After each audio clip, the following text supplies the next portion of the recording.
Hi everyone, happy Sunday. How are you guys? Great. That's more response than Christopher gets, so I'm happy about that. Okay, as some of you know, I am Davina. I'm a queer, Asian American Christian first generation woman. All my life, I was told by other people and social standards that I was not allowed to be all of those things, that I had to choose one or two, but I could never be all of those things at the same time in the same person.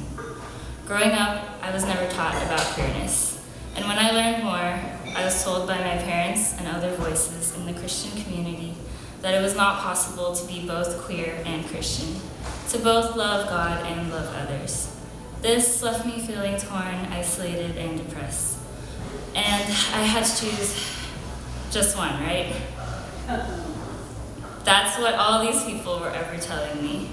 All of these people that were God's people, who were good people, people who I knew genuinely loved me and wanted the best for me. So naturally, I had to choose. I chose to follow God, but then I would choose to honor my heart. But then I would get drawn back to God. So, as you can imagine, there was always a war inside of me. A push and pull of rejection, acceptance, self-hatred, and just a simple human need to love and be loved. And yet, God always had negative connotations for me because of the loud, unaffirming Christian voices. Voices that rang louder than those that loved and accepted me gently. Voices that were louder to me than God's voice, louder than God's love. We often like to see beauty. We often want to see the good in people and in ourselves. But when we put our own narratives, our own values, and our own broken human judgment on others, we begin to drown out the full truth of God as we use our voices louder than His. It has taken me years of spiritual, emotional, and personal healing and reconciliation with myself, with others, and with God to let go of the lies told to me and to my queer siblings. While I am able to stand here today and know who I am and know that God loves me fully for who He has made me to be, while I stand here with love for God, for myself, for my family, for my friends, for those in the margins, for those at the borders, for those unjustly incarcerated, for those unfairly murdered, for those unfairly living in poverty. While I stand here as a Christian, I can still recognize the trauma the church has done to me and continues to do to others. And this trauma goes beyond queerness. It goes into racial biases, it goes into white supremacy, it goes into gender inequality, it goes into self-righteous mentality.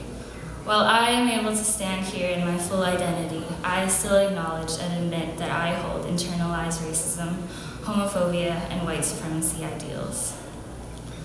I don't think enough people realize that these social diseases can be so subtle.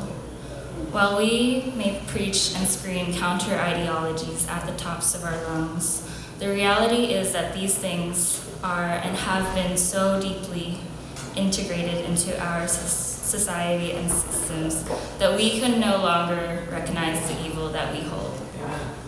As we go into today's session, I want you to keep in mind the concepts of full healing, full truth, and the full picture. I want us to look at a segment from the book of 2 Samuel, chapter 18. Something in this passage struck me as I read this in a Bible study with a friend after a difficult conversation that happened here at this church some Sundays ago. Then Ahimaaz called out to the king, "All is well." He bowed down before the king with his face to the ground and said, "Praise be to the Lord your God. He has delivered up those who lifted their hands against my lord the king." The king asked, "Is the young man Absalom safe?" Ahimaaz answered, "I saw great confusion just as Job was about to send the king's servant, and me your servant, but I don't know what it was."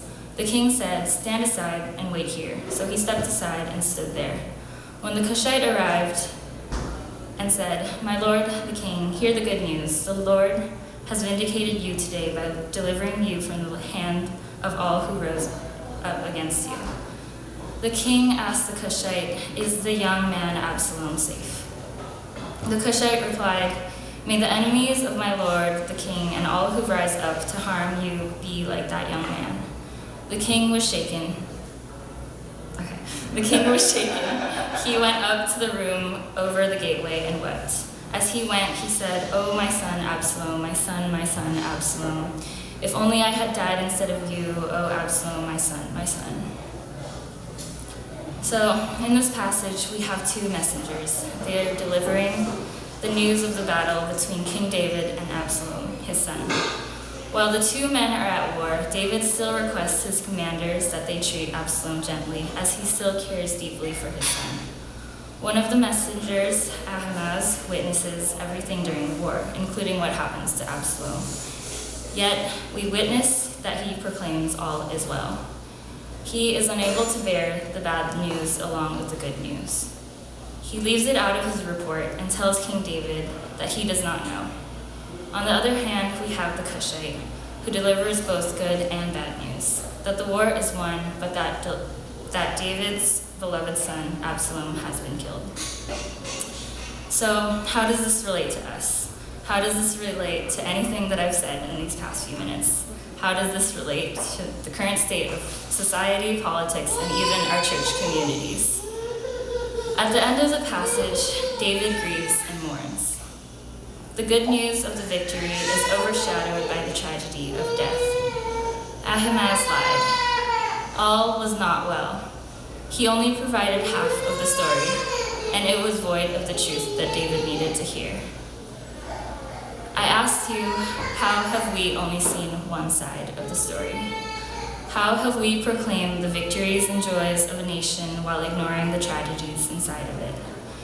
This still happens so prevalently in America. This happened here at this church a few Sundays ago in a conversation that I was in. I was talking to a visitor about the injustices in society, the justice system, the church, and how essential it was as Christians to recognize the pain that this religion has caused both in history and now. Typical GPCC stuff. How essential it is as Christians who are supposedly woke and loving to be able to let go of our egos and our own voices and narratives so that we may be able to recognize, admit, and apologize for that hurt, and then listen to these voices and figure out how to walk together. As I began to name the hurt that the church has done, she quickly shook her head in disbelief and told me that she had never experienced any hurt by Christians and that she does not see it. Being the person that I am, I chose to be vulnerable and personal with her in hopes that she would be able to see my story, other queer experiences, and in my childlike dreams of hope, that she would be able to begin a journey to see more of God's kingdom through the marginalized. I began to tell her how much I had been hurt by the church, but she quickly put her hand up to me and said, "Then you need to get healing and move past that." Yes, of course, you have not experienced any hurt from the church, from the justice system, from the world. You, a straight white woman, having the audacity to tell me to be healed and just simply move on. You, who have never been marginalized against, cannot see, cannot hear, cannot even sympathize with the pain of POC and queer communities. You, who hold your own experiences, your own pride, and your own victories, cannot see the great losses of others. Her response to my example of the injustices in the justice system, which was Black people being unfairly incarcerated and unjustly shot, she said, quote, "Well, it's because cops is a derogatory term. They don't feel respected, so they act that way. We should call them peace officers. Black communities do have higher crime rates," end quote. Y'all, I'm not gonna lie, I was screaming in my head. I was so mad. Okay, this is a dumb joke, but lady, be my guest, be an Olympic figure skater, and do a triple axel for me and spin this like a pizza crust. No matter how you spin this, cops are in a position of power. They are given the responsibility of carrying a weapon. They are responsible for pulling the trigger. They are responsible for the actions that they take upon people. Recently, I was at a Christian social justice program. We were visiting a drug rehabilitation center where one of the men, who was white, told us that he was sentenced to 30 years, but got off with only 1 year. Afterwards, in our debrief session, I wanted to name an injustice system, or name an injustice of how that would never happen in a black man's story. You would never see a black man's sentence reduced so drastically. Another queer POC, in response to me, said that he rather chooses and further encouraged us to see the miracle and God's blessing of that man being freed so that he could have that many more years with his child. But you see, this ignores and silences the suffering of so many black children being taken away for that many more years from their fathers because of the same system that you celebrate. You cannot choose to only see and celebrate one side. When you choose to feed into the lie that we live in a just world, you say that it is because of God's hand that the justice system has operated in a way to serve a father and a child being reunited. Yet, does God not love his black children just as much as to move the justice system for them? God is just, the system is not. Just like those who have hurt me the most, I knew that woman was coming from a place where she believed that she was being the most loving. Yes, you may absolutely see the side of the police officers. You may absolutely celebrate the thought of a father and a child having that many more years together, but you cannot turn a blind eye to the other side of reality. Be careful who you choose to uplift. By her choosing to uplift police, she is simultaneously invalidating the black experience. She is saying yes to a justice system that murders, murders, and murders. Invisibility, isolation, and invalidation. This is what happens when we give in to the temptation of half-truths, to the temptation of only seeing our own experiences, our own ego or pride of a certain group that we're associated with. Our queer, undocumented POC siblings, our family, are left invisible and told to fend for themselves and get over it. When you see or celebrate one side of the story, you silence another's. You miss out on the entire picture and the vision of the kingdom of God. You miss out on truly loving, caring, and uplifting those that God is calling us to love the most. God calls us to love, listen, and uplift the marginalized. Isaiah 1:17. Learn to do right, seek justice, defend the oppressed, take up the cause of the fatherless, and plead the case of the widow.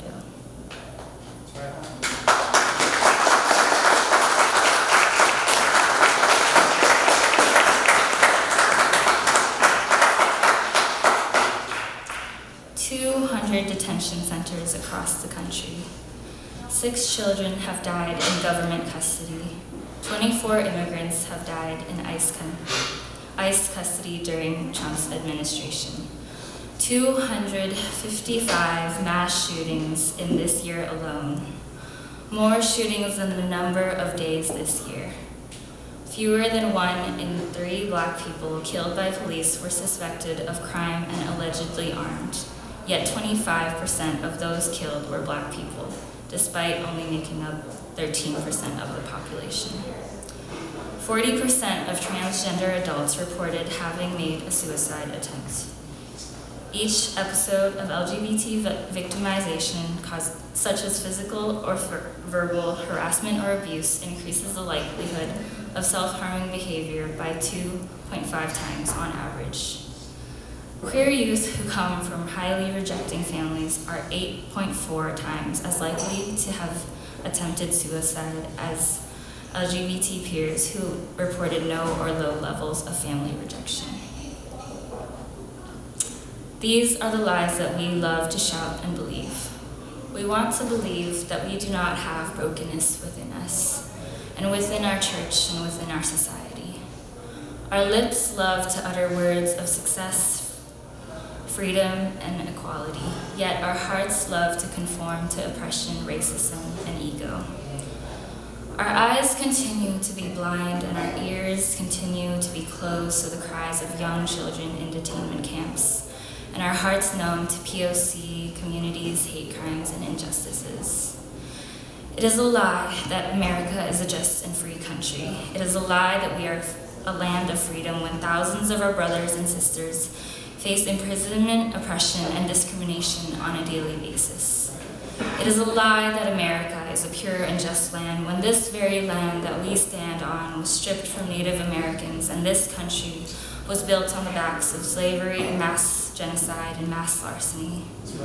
LGBT lives are being taken away. Children's lives are being taken away. POC lives are being taken away. People's lives are being taken away. Many of these mass shooters have admitted to being white supremacists. Yet Ohio GOP lawmaker Candace Keller blames the mass shootings on the breakdown of traditional American family, i.e. trans people, homosexual marriage, drag queens, advocates, the fatherless, violent video games, the relaxing of borders, disrespect to law enforcement, democratic Congress, and a culture that ignores the importance of God and the church. Newsflash, Keller, none of these things that you have named are relevant to the reason of the mass shootings. 70.6% of America is reportedly Christian. Being that we as Christians are so large in numbers, the reality is that we have actually contributed to some of the mentality that has served as some of those shooters' reasons of actions. Oh, America, what have we done? Christians, what haven't we done? We are not upset. We do not feel for our family. We have become desensitized and taught to accept and may even think that this is what justice looks like. Looking at the current state of the country, we have failed as Christians. We in America who say we have Christian in our identity, 70% of our population have failed. We have failed women, children, and men. We have failed our brothers and sisters at the borders. We have failed every victim of white supremacy. We have failed all our queer POC folk who have lost their lives to suicide. My name is Davina Olivia Cisello. I am a queer, Christian, Asian American, first-generation woman. I love God. I love my parents, my family, and my friends. I'm a mother of beloved dogs. I'm a daughter. I love to dance in grocery stores and jump around at the beach. I lead a queer Christian Bible study so that people know and feel that they have a place to be who they are and to love God as they are. My heart craves for true justice in the world. As I see headlines after headlines of mass shootings, horrible conditions in detainment camps, and death after death after death, yet I still hold internalized racism, social biases, white supremacy ideals, and homophobia. We must avoid the temptation of half-truths, seeing only one side of the story, one side of the picture, and falling into half-truths can come and look like various different forms. Within ourselves, we want to believe that we are good and that we are aware. We may have a heart for social justice. We may even identify with the marginalized, yet we can still be infected with racism and homophobia. We can see it as one side, where we reason that because I am these things, I have a heart for these people, therefore I cannot be racist. This mentality is detrimental in that we may miss out on our own personal full healing and reconciliation, and in that process, we are hurting others without even recognizing it. Within society and the church, we may celebrate and empathize with all people, but be mindful of what and who you choose to uplift. I encourage you to let go of ego and pride to be able to apologize on behalf of other Christians, other members of our body for being so hurtful to so many people. I encourage you to remember, uplift, and listen to those in the margins, and to see a greater story than your own, to shift your narrative from yours to others to Jesus's. What is the full vision that God has for his kingdom on this earth? Dearly beloved family, as you take bread and juice in communion, I pray and invite you into this journey of full vision, healing, and reconciliation. To let go of ego and the self-righteous mentality, to be able to apologize on behalf of other Christians, to listen and walk with those at the margins, to have courage in the face of evil both outside and inside yourself, to possibly recognize, accept, and continuously challenge yourself in tearing these biases down. I ask you to ask yourselves, whose story am I missing out on? Who is being left unheard and unseen because I have only chosen to see one side of the story? What are the half-truths or lies that I believe? How is my blindness creating others to be drawn away from God? In the words of Mickey Scott Bay Jones, together we will create a brave space, because there is no such thing as a safe space. We exist in the real world. We all carry scars and we all have caused wounds. In this space, we seek to turn down the volume of the outside world. We amplify voices that hurt, that fight to be heard elsewhere. We call each other to more truth and more love. We have the right to start somewhere and continue to grow. We have the responsibility to examine that we think we know. We will not be perfect. This space will not be perfect. But we do not have to be perfect. Tearing down the social diseases deeply embedded into our society and into Christianity will be a rigorous, long process, but it is a process that we must go on together. Ask for help from your spiritual family, your friends, and of course God. Love yourself, others, and God by calling yourselves and each other out, and keep each other accountable. It is a journey. It is one that I am still on.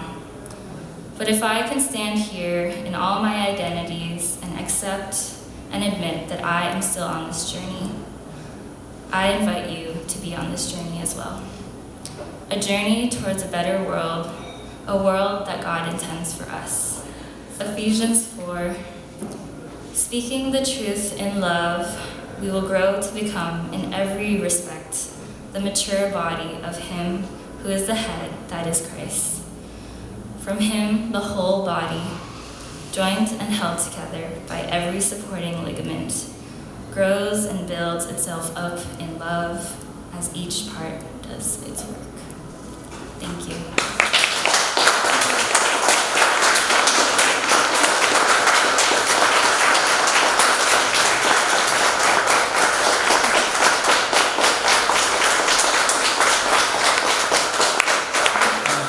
And until next week, may the peace of the Lord Christ go with you wherever it may send you. May it guide you through the wilderness and protect you through the storms. May it bring you home rejoicing at the wonders that it shows you, and may it bring you home rejoicing once again into our doors. Grace and peace to you. Y'all give Riley and Davina one more round of applause.